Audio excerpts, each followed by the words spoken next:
Hello, coucou, bonsoir à tous, ici c'est Olivier comme Richard. Je fais cette vidéo pour vous montrer rapidement qu'est-ce qu'on appelle les pertes flottantes au niveau de Royal Q ou bien dans le trading des cryptos.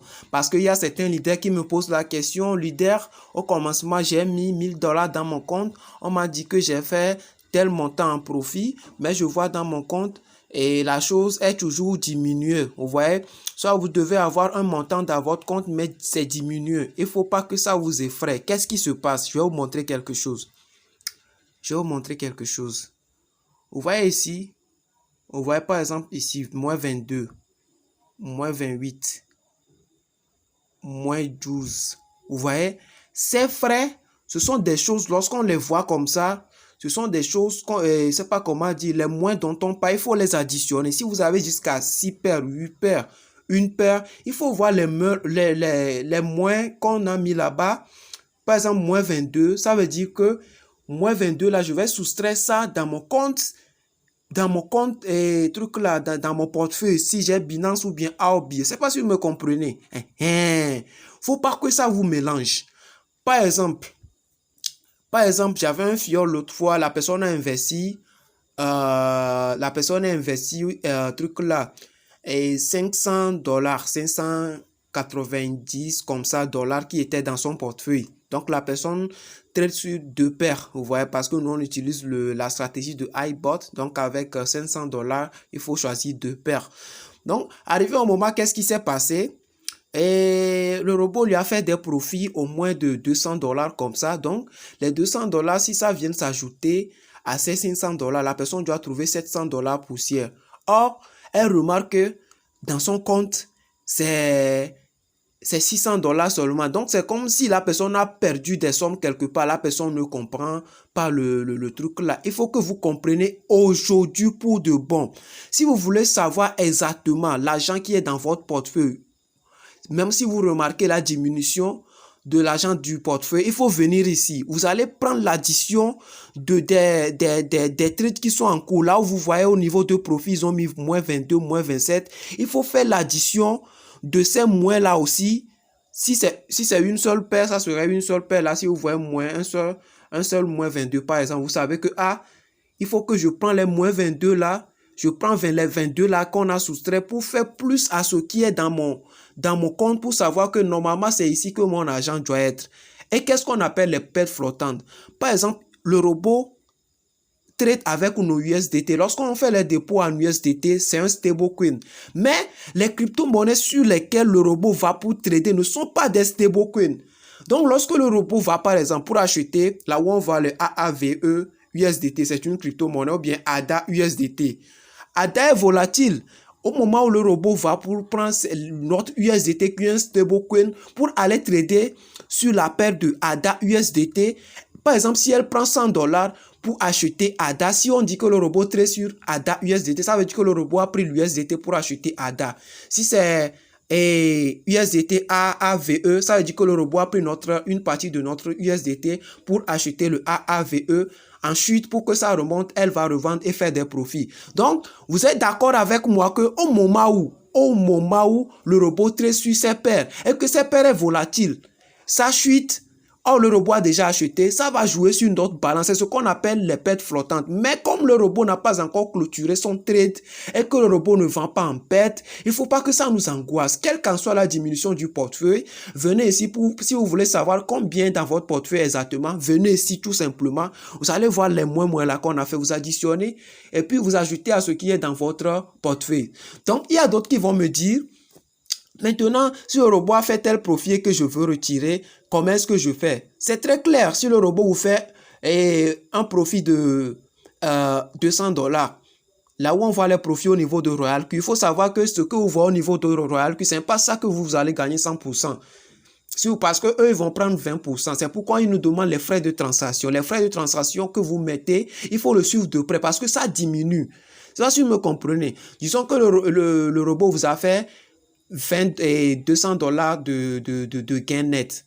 Vous voyez, si vous allez aussi pour puiser par après pour mettre dans la partie transaction, il faut bien faire les calculs que il y a ça aussi dedans. C'est comme si vous diminuez. Vous voyez? Donc, disons que la personne a fait $200 de profit net. Vous voyez, j'ai fait 200 dollars de profit net. J'ai mis 500 dollars par exemple. Donc, au total, je dois trouver 700. Mais s'il y a des pertes flottantes, et que moi, je remarque que dans la balance, les pertes flottantes vaut, par exemple, moins 100. Je parle de ces choses, là où on a mis les moins. Si on met moins là-bas, il faut savoir que, ce sont les pertes flottantes qui vont jouer sur notre balance. Vous voyez? Donc, je veux, par exemple, retirer mes profits que j'ai fait. C'est pas si vous me comprenez, je veux retirer mes profits que j'ai fait sur le truc là. C'est très simple, puisque les trades sont en cours et que les pertes flottantes vont être clôturées en gain, le robot ne va pas en perte. Il faut tout simplement guetter si les montants en USDT atteignent les 200 dollars, on retire, les trades en cours vont remonter, le marché va reprendre, le robot lui va faire des profits pour équilibrer les choses. C'est pas si vous me comprenez, mais il faut très bien noter que c'est votre profit net. Parce qu'il y a des gens, qu'est-ce qui se passe? Le robot fait un profit de 200 dollars pour eux. C'est pas si vous me comprenez. Ils enlèvent aussi pour mettre à la partie les frais de gaz du truc là. Donc, pour un profit de 200 dollars que vous voyez au niveau de Royal Q, il faut savoir que au final, vous avez fait un profit de 160 dollars. Parce que sur chaque profit effectué par ordre, le robot a 20% sur ça. Nous, on a 80%. Si le robot fait un profit de 2 dollars, eux vont prendre 20% dans les 2 dollars. Les 80% restants, c'est pour nous. C'est pas si vous me comprenez.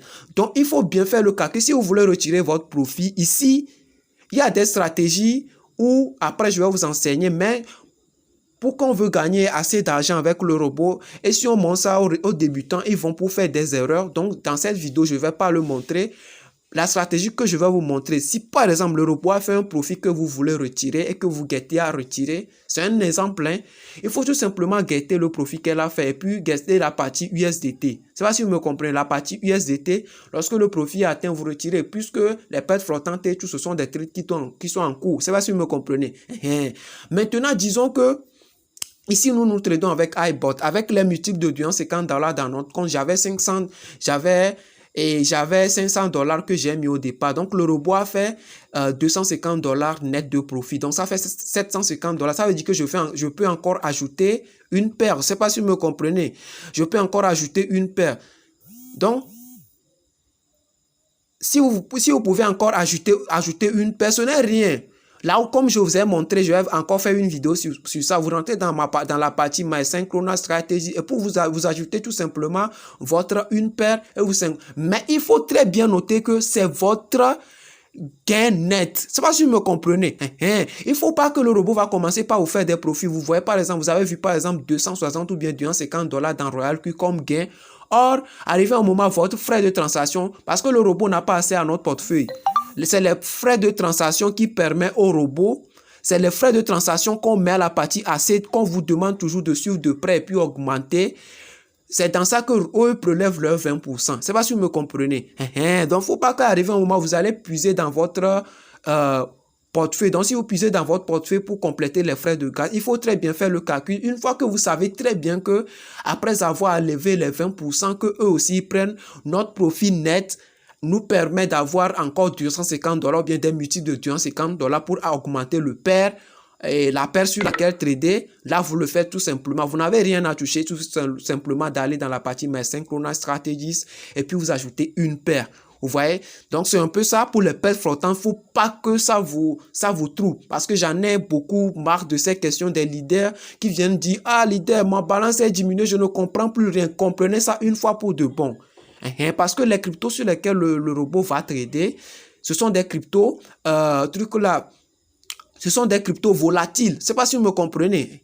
Donc, une fois qu'on le comprend comme ça, si nous voulons vraiment détecter combien va rester, calculez l'ensemble des pertes flottantes que vous voyez ici. Si c'est 8 paires, si c'est une paire, prenez ça pour additionner, pour savoir que, normalement, c'est ce que je dois avoir dans mon portefeuille. Mais comme les trades en cours, les pertes flottantes agissent, c'est pourquoi mon portefeuille a diminué. Maintenant, si vous voulez retirer, par exemple, une partie des profits, guettez tout simplement. Lorsque le fonds sera disponible à la partie USDT, il y a des moyens pour arrêter tout ça. Même nous ne sommes pas là pour arrêter. Nous voulons seulement prendre une partie. Donc, c'est avec cette stratégie que vous pouvez le faire. C'est pas si vous me comprenez.